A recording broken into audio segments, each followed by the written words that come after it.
Remember hearing about all those escape rooms? Have you ever wanted to try one? What if I told you that an escape room setup as a midterm in classes is a perfect example of interdisciplinary authentic assessment? Hey everyone, Dr. Jones with another episode of Seeing to Lead, and this week I talked to Lauran Kerr-Heraly. You see, Dr. Kerr-Heraly is all about holistic education. And a matter of fact, in this episode, she lays out the 4 areas we need to focus on to achieve a successful holistic education: the scholastic skills, study skills, social skills, and sensibility.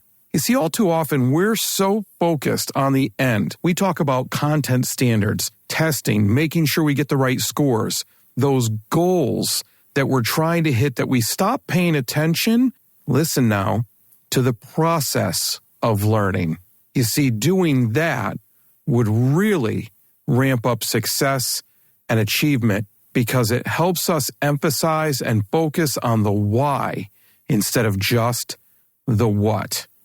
It's not neat. It's messy, as education should be, because classrooms really need to exist in a state of beta if we're truly going to innovate on a consistent basis. And that's what we need to prepare students for the uncertainty of an ever-changing future in education. I know you're going to get a ton from listening to Lauran Kerr-Heraly this week. So without taking too much more time, remember, if you like what you heard, subscribe to the show, but more importantly, go leave an honest rating and review. It'll take you 5 minutes, and it'll help the show so much. I really do appreciate it. Now, let's hear more about how to achieve a successful holistic education for the benefit of all our students from Lauran Kerr-Heraly on Seeing to Lead.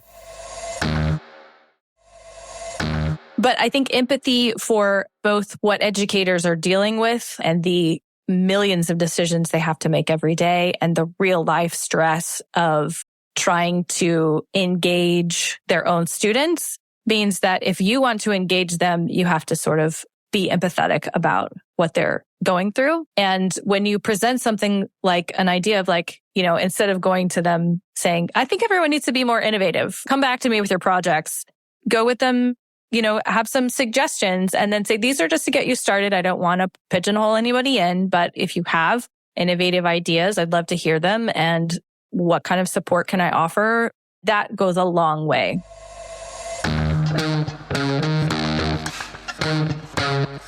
Dr. Chris Jones here, and welcome to Seeing to Lead, a show designed to help leaders increase their ability to effectively support, engage, and empower their staff through intentional practices so that they create an environment where everyone reaches their greatest level of success. On Seeing to Lead, communication rules the day as we hear voices from both teachers and leaders in an effort to examine perspectives, highlight misunderstandings, and provide steps to ultimately bridge the gap between what teachers need and provide through thoughtful dialogue. This show is about amplifying voices, creating understanding, and providing information to help everyone continually improve. I want to personally thank you for taking the time. Now, let's get to getting better. Dr. Lauran Kerr-Heraly is an award-winning educator and author. She currently serves as a history professor and innovation fellow at Houston Community College. Her innovative teaching includes turning a classroom into an escape room, multidisciplinary projects showcasing personal food histories and environmental justice, and playing with experimental learning spaces. As an executive function coach, she has a holistic approach to school success, which includes a focus on essential skills, executive function, and emotional awareness using gamification to motivate and engage. Lauran shares a nerdy and adventurous life with her spouse and 10-year-old in Houston. I feel especially lucky to speak with Lauran today because, one, she's a fellow author, but even more specifically due to her holistic approach to education, including gamification, and her focus on innovation. I can't wait for some additional explanation as we dive into these important topics. So, Lauran, welcome. Hi, thanks for having me. The pleasure is mine. I'm excited about this conversation because, we talked a little bit before we hit record on this and brought up some of the main topics we're going to talk about. But one of the things I want to start with is, because I hear this from time to time, and especially recently, with guests I've had on the show, but a holistic approach to school success. What does that mean? What are you talking about when you say holistic approach to success?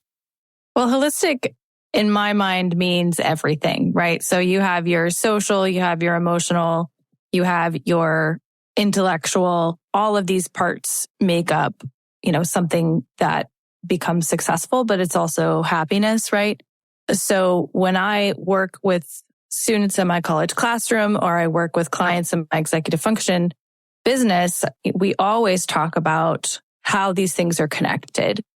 So I call these the 4 S's. It's scholastic skills, which is kind of your reading, writing, arithmetic, and the skills that go along with that. Your study skills, which is your time management, your ability to organize, things like that. Social skills, which is how you interact with people. And I just wrote an article about how a lot of the focus on social skills is peer-to-peer. But to be successful in school, you really have to be able to talk to your teachers, talk to your professors, navigate in the bureaucracy of the system. Those are all really important social skills. And then sensibility is that emotional awareness and emotional regulation that comes with like knowing how you're feeling and what to do with those feelings. So you have to have all of that. And that to me is the holistic part of being successful in school and of course being happy, which is very important also. That is a key component of success in itself.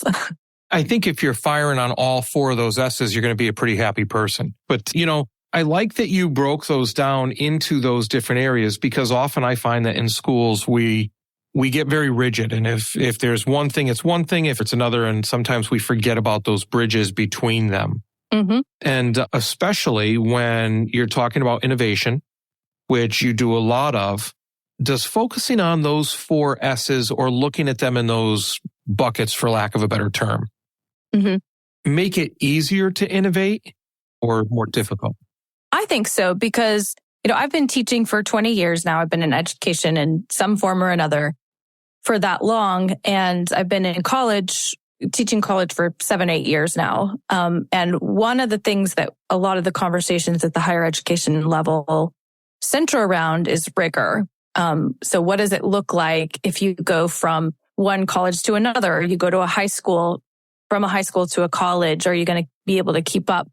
And what does rigor look like? So some people get stuck on that and think, well, that just means we have to drill down on the scholastic stuff and make sure that test scores are really high, etc.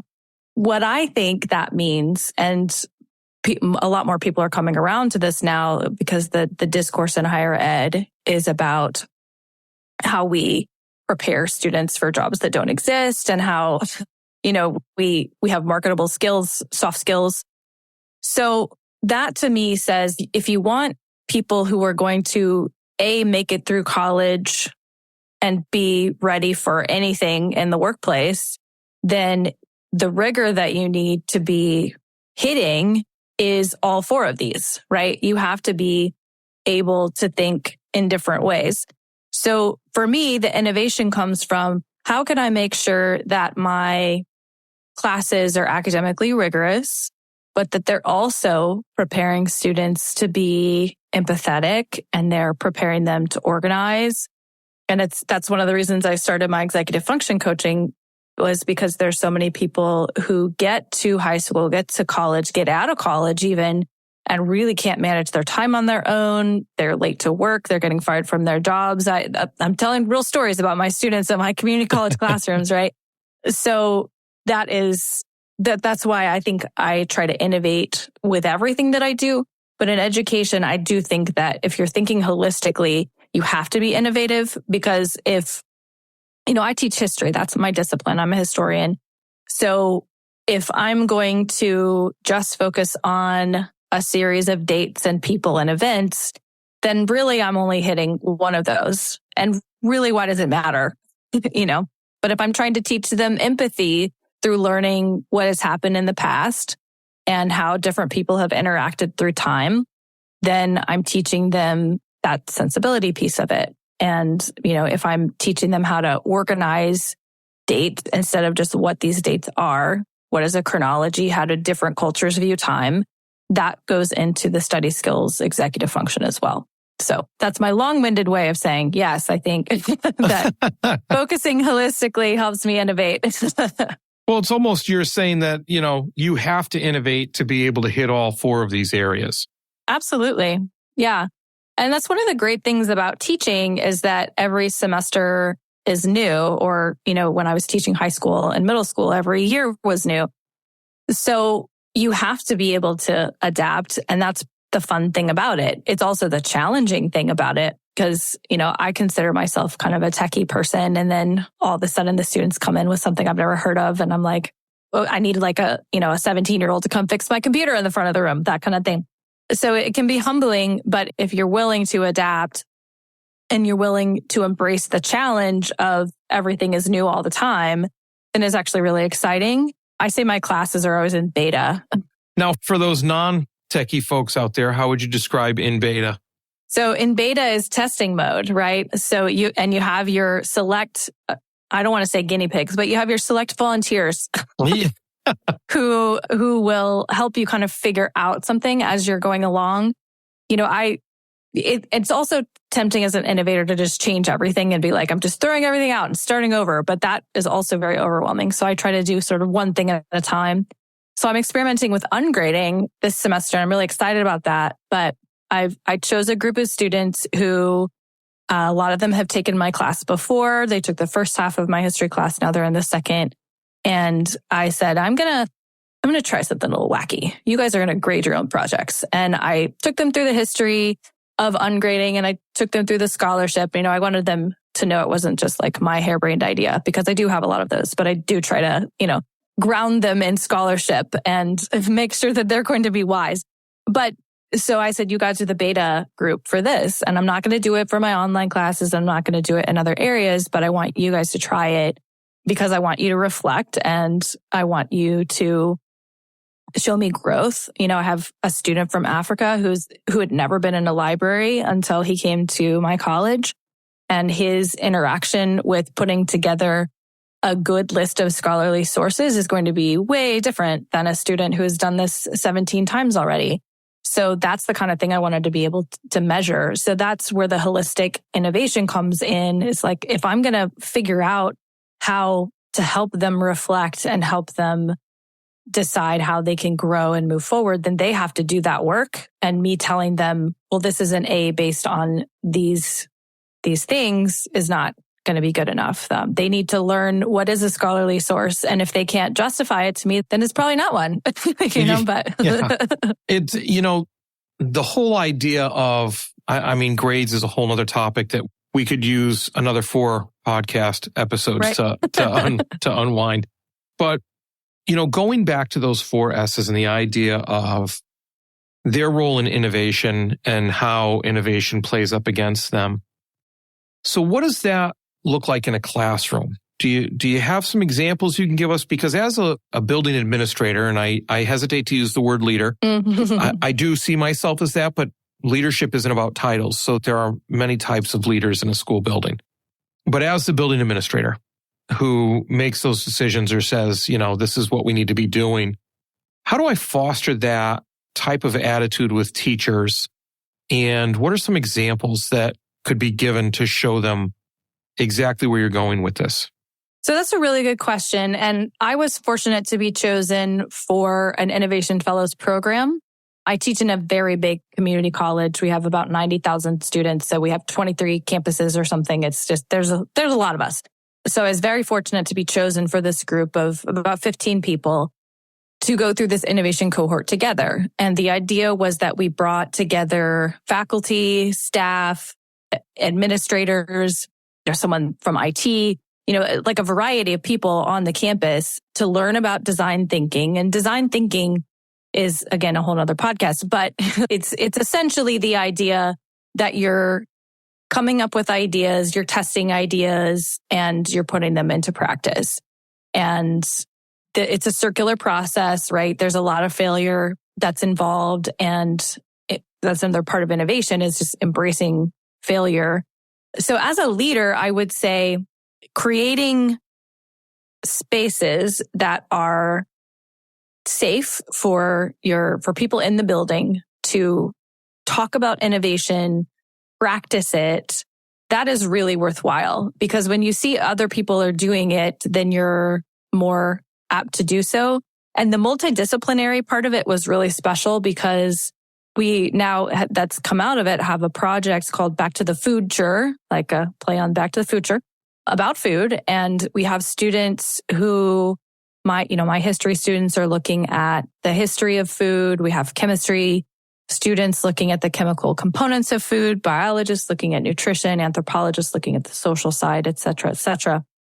And then we have our culinary students creating a dish, and we come together and we have this really fun competition, and we get to eat pastry, and we watch videos that the students have put together based on their research.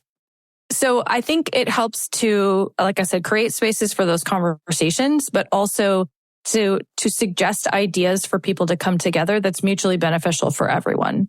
Generally, when you have some kind of structure, people are more apt to do it. And that's what we found, that we just decided we were going to do this food project, and people kind of thought it was weird, but then we did it once and people were like, oh, wait, this is actually really cool. We could do this, and it's not going to take up half my life, because we all know educators never have enough time. And when you want them to add one more thing, they're like, are you serious? Like, can you take away 7 before you add 1? So that's one of my goals with the project, was to make this as easy as possible for instructors, but also to make it beneficial for the students and create some of those soft skills and group work and things like that. So creating this space, creating projects, and then also as a leader, I think it's really important to have an environment that allows experimentation and failure. Because if there are, we all have our learning outcomes that we need to meet, and I'm really big on those. So even when I do something wacky like this Back to the Future program, I link it to outcomes, and I make sure that it's meeting objectives that are required by the state, but also are important to me, right? And to the college. So as long as people are meeting those objectives, then does it really matter how they get there? My department requires 50% of the grade has to be in writing, but I can determine what that means. So they all do research, but maybe they're creating an infographic or a website or something like that I'm still meeting those objectives. So creating an environment that allows for experimentation and failure is good. And then telling people they don't have to change everything. Like, we've had success with encouraging people to just change one thing per year. And then they see, oh, wait, this works. Oh, and this wasn't as bad as I thought. And something really powerful you said there was about outcomes, because we're always worried about outcomes in education. Mm-hmm. And hey, rightfully so, we need to hit certain levels of expectations. But basically, and I'm very loosely paraphrasing what you said, but it's set the goal, not the path. And if people can get on board with that or understand that, I think we have a really good shot of making some of the essential changes for education to continue to help students be successful once they, at my level, leave high school, and at your level, leave community college. Yeah, and I teach dual credit as well, there as part of my program. So I've got students from 15 all the way up to, I think my oldest student this semester is in their 60s. So it's a wide range of what we're preparing them to do. So it doesn't really make sense to put everyone on the same prescribed path when they're all going to be doing very different things, and they have different expectations in their own lives. And being at a community college, a lot of my students are housing insecure and food insecure, and they're taking care of siblings or their own children or parents, or, their path is different, but they have the same goal, which is to get a degree, get into a career that they like and that makes them some money that they can live on, right? And those are all really admirable, important things, but it's going to look very different for each student. And it looks different for each instructor too, setting the goal, not the path, because they might see that the goal for a nursing program, for example, is a lot more specific than it is for a history program. I told my students when I talked to them about ungrading, I said, if, my sister's a nurse, I really wanted her to take that nursing exam and pass it. Like, I need her to know those things. Yeah. But the metrics are a little bit different here. So we have to be flexible within our disciplines and how we interact as well. Supporting your teachers and students seems to be a struggle. They just don't seem to be engaged. You wish they would take more responsibility for their learning and culture of the building, but they just don't seem to be empowered enough to do it. So, my question is, have you checked out the book Seeing to Lead yet? It's all about creating a true educational experience where learning, growth, leadership, and community take center stage. Full of strategies and resources, Seeing to Lead is about attaining that goal by employing a model that supports, engages, and empowers all individuals to become leaders themselves. Pick up a copy today at seeingtolead.com. That's seeingtolead.com. Remember, you don't become a leader and then decide you need to support and recognize others more than yourself. It is the moment you realize it's about supporting and recognizing others that you become a leader. Seeingtolead.com. It makes me think of, so we were doing a book study and it was talking about different ways for students to show their understanding of topics and what that looks like in the classroom. So I had this group of teachers, we were doing the book study and they were trying out different parts. So we'd read part of the book study, we'd try it. And this teacher had settled on, it wasn't Genius Hour or anything like that, but it took its lead from there. So she had what was called Free Time Fridays. And so every Friday in the class, she would give the students the whole period to work on an independent project that they had selected for her class, as long as it was tied back to the objectives of the class. And so I'll never forget her bringing the projects. And she came wheeling into the meeting, the last book club meeting, with this cart of projects. Everything ranging from board games to a research paper to whatever you can think of. And she started showing people, and there was that space, right, that you just mentioned, that people were excited. They're like, wow, look at this. And this was going on and this was going on. And everybody was happy. And then the meeting broke up and she looked at me and she said, all right, Chris, she said, how do I grade these? So, when you're talking about, and I just looked at her and said, wow, that's a heck of a point. When you're talking about teachers saying, look, take 7 things off my plate before you give me 1 extra. Right. We often run into the issue with innovation and trying to do things different and give everybody their path, as long as they reach the goal, of how we deal with the extra work that creates. Not to sound like this is all about getting as little work as possible, but in reality, there was a lot of work to be done. So how do we, as leaders, help support teachers that are trying to do this? So one thing for me is that when you're an expert in your field, you really want to impart that knowledge to people. And because you are lucky to have a captive room of students, you want to tell them all the things you know, right? I have some amazing anecdotes from history, and I've got some really weird historical facts that I can tell you and some such great stories, right? I don't need to tell all those things, right? So part of it for me was relinquishing that control of I don't need to cover everything. I know what I need to hit for my outcomes and what's required and all that. But I don't actually need to tell them everything that I know. So surrendering some of your instructional expertise has to happen. Now, that means that you are guiding and directing, and that's work, but it's a different kind of energy. So when you have students figuring out information on their own, if they're doing the learning if they're initiating the learning, they're going to learn it better anyway. And you're there to support. And I do lecture. I'm not opposed to it by any means. But I guess what I'm saying is there's really some things you have to surrender. It is a give and take, because if you just add to it, then you're just creating all the work for yourself. As far as grading goes, it's funny that you say that, because that's the first question I get. Every wacky idea I have, someone's like, how do you grade that?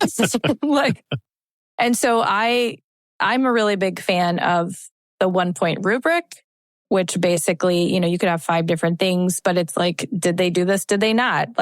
That's it. That's a really easy way to grade. and then making sure that there's some research into it as well. Like the pre-work is important. I always grade that, or this semester I'll have them grade that and I'll give them feedback on it. But I think we are so focused on the end goal, and it is really cool to see a room full of projects and board games, and that is awesome. But how did they get there? That's what we need to focus on. Because in the real world, like you have to have a process for things. And it doesn't really work to just on tax day say, well, my taxes are done, but then everything was a mess before then. And like, you didn't know where your forms were. And, Right. So you do need to have processes that make sense, and being able to reflect on those is really important. So I think grading the process both relinquishes your control as an instructor, but also makes them focus a lot more on what they're creating and why and how. Yeah. And that relinquishing control there's some fear involved in that. And I was just talking to somebody, and they had said that the need for more control is the manifestation of fear of outcomes, where the more we're afraid, the more we try to control so that we can feel comfortable, which I found was interesting. But we don't have control over outcomes in a traditional setting anyway. Like if we're doing things the way that we've always done them, we don't have control over those outcomes either. So, you of course do research and make sure that you see what patterns work. But really, those of us who teach older ones, like high school, college, those students are, they're able to do things on their own. They can read, they can write. So we just have to give them the right tools and the right guidance, whatever that looks like.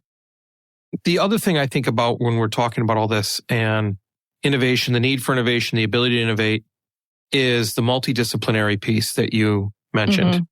How innovative that can be. And, oftentimes if we leave that to what students might think or what teachers might think as we go up the levels as to what would be something cool interdisciplinary to do, sometimes that lightens the load too. I think about an AP bio class that teamed up, or was AP bio or anatomy and physiology? It escapes me right now, but I do know it was anatomy and physiology. They teamed up with an AP psychology or psychology class.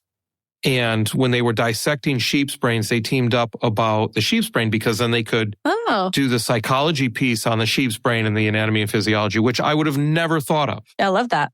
And the kids were really into it. And they actually ended up doing better with the reviews and the questions and things like that after they had participated in that. Because they had the experience. And, the more we know about, I'm so glad that educational research is leaning more into neuroscience, because the more we learn about the brain, we know that people remember experiences, and they're going to remember, because those instructors were great at connecting this to something. They're going to remember the experience of doing that activity and apply that knowledge. Yeah, that's all tied together about how, there's so many different sayings flying through my head right now. It's not, you don't remember what you learned, you remembered what you felt, and the different sayings like that. So speaking of experiences, this really drives me to a different point that I think is going to be very relevant to the listeners, and could even be multidisciplinary depending on what the tasks were. But talk to me about an escape room and how that's innovative in a classroom. My escape room project, I love it. And that's something that came out of my innovation fellowship. That was my individual project that I came out of that with, and actually started it during COVID. So it was a fully online experience that I did with my students through the learning management system. And I just set up a series of clues and quizzes and stuff. It was really fun. And that was the only time that I could get them to actually engage inside of a breakout room in a Zoom. So when we came back on campus, I thought, well, this is really something that I could do in like a physical space. And so because I work in the Innovation Center, I asked for a space that I could kind of, practice this in. And so I turned a whole classroom into an escape room. And I did research by going to other escape rooms, which, somebody's got to do this kind of research, right? You really suffered there. I really did. And then, I got books on the psychology of escape rooms and learned more about backwards design. And so there was really a lot that went into it. I developed it in such a way that it's kind of a Sherlock Holmes theme. And so it's meant to be Dr. Watson's study. And so I put together a video I'm a naturalized British citizen as well, but my accent is terrible. But I tried it anyway for this video to kind of set the scene. And then I put some London rain on the screen. And I went on my Buy Nothing Facebook group and asked for people to donate things that were vaguely Victorian. And people have some weird stuff in their garage. So I got all kinds of things from that. And then I worked with the makerspace we have like 3D printing and things like that to create some items as well, boxes and things like that. So I put all this together and I got the questions that you were mentioning before. How do you grade this? How is this a real academic activity? So I devised a way that they had to answer content questions in order to get the codes. So sometimes that was the multiple choice questions, the letters go to a lock, or sometimes that's matching questions go, 1, 2, 3, 4, and then they had to do some other activities to get to the next lock, that kind of thing. So I actually do this as their midterm, and I'm really happy about it because I haven't given tests and I don't even know how long. I've, focused more on papers and projects, but they always ask, the first day of school, how many tests are there? One of the tests. And I'd say, well, you have a midterm. And then I sort of surprise them by showing them this escape room for their midterm. And they have to use their content knowledge. And it's a real low stakes assignment. It's not like this is 50% of their grade or anything, but it tests their teamwork. It tests, it's halfway through the term. So they've gotten to know each other, and it shows how they problem solve, how well they know the content, etc. So it's really fun. And I've done it with other groups. This week, I'm going to do it with an English as an additional language class. The professors were really excited because it's an additional way for them to practice their communication. And I've done this with teachers who are training, to do sort of more innovative work. And I've done it with students who are new to college. And so we talk about how, how disoriented you felt in here. This is what you feel like in real life when you start college. And it's a great metaphor to be like, you just have to keep moving and you have to ask questions and you have to keep experimenting until you get to what works. So it's a really fun project. And it's had several iterations. Like I said, there was the online one. I have a box that I take around with various items to other classrooms. If someone asks me to do it, there's a club that's asked me to do it, for example. So I'll set it up for them. And it's really fun. That's cool. You could say that it assesses them holistically in the 4 S's. You really could. All the S's. Yes. I agree. So look, Lauran, I could talk to you for quite a long time, especially when you start talking about things like escape rooms, but we're getting to the end of the podcast. And I have 2 questions I ask everybody before I let them escape this podcast. And I was just going to say I'm here all day. But the first one is, if you weren't an educator or an education, who, not what would you be? I would be a world traveler. That's all I would just be a nomad, and I'd go all over the place. Is there a reason for that, or? Well, we travel as much as we can. My daughter was born in England when we lived there, and she had 15 stamps on her passport by the time she was 1. So it's something that's always been important to us. Actually, on our 3rd date, I told my spouse I want to live abroad, and he was like, okay. So it was just a value that we've always had, and we travel as much as possible anytime we can. So excellent. And so if you were to give a piece of advice, something that is incredibly important or the most important piece of advice to leaders as they work to better support, engage, and empower those they serve, what would that be?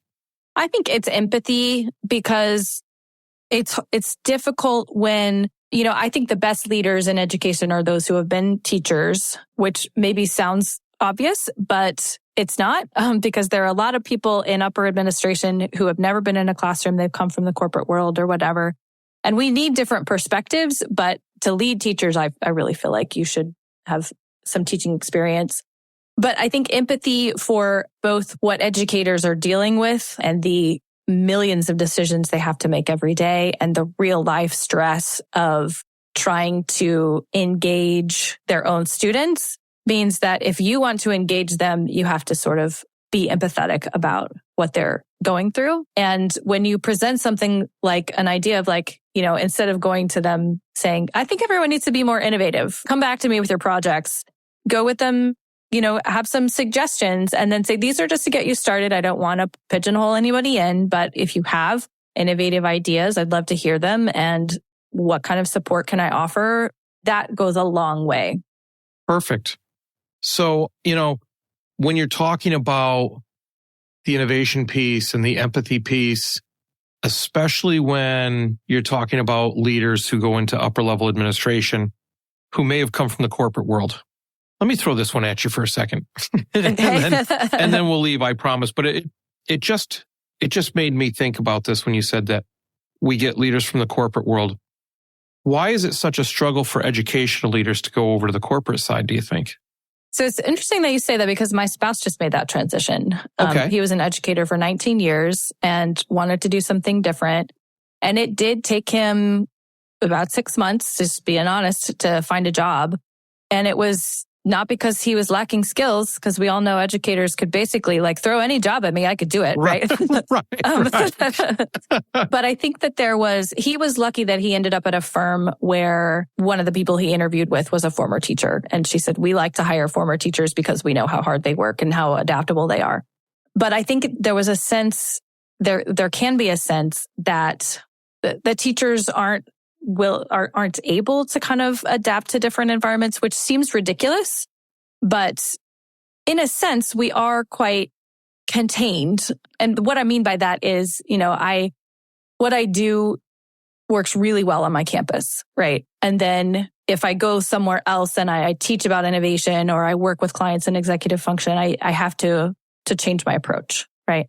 So I think that there's a sense that in the corporate world, teachers might not fit in right away, and even some people have said, well, you're not going to get a summer off. How are you going to deal with that? And it's I think it's perception more than anything else. Yeah, it's the myth of what people think education is when they don't know.